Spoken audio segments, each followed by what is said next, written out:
মানুষ বড়ই বিচিত্র প্রাণী।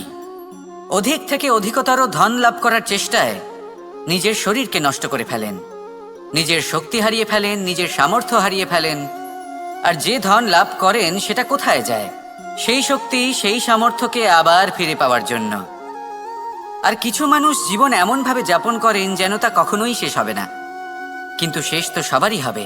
আর যখনই শেষটা কাছে চলে আসে তখন মানুষ এটা বুঝতে পারেন যে সে জীবনকে উপভোগ করেননি। তার কারণটা কি? লালসা। এই লালসা জন্ম দেয় লোভকে, আর এই লোভ জন্ম দেয় আপনারই বিনাশকে। সেই জন্য আজ আপনার কাছে যা কিছু আছে, যেমনটা আছে তার সাথে জীবন যাপন করুন, পূর্ণরূপে যাপন করুন। আপনার কাছে যতই ধন, শক্তি, মান থাকুক, তা সবার মধ্যে ভাগ করতে শিখুন। ভাগ করলে ভালোবাসা বাড়ে, আর এই ভালোবাসা দ্বারা জীবন আরও সুখময় হয়ে ওঠে। তাহলে আসুন আর আমার সাথে ভালোবেসে বলুন, রাধা রাধা।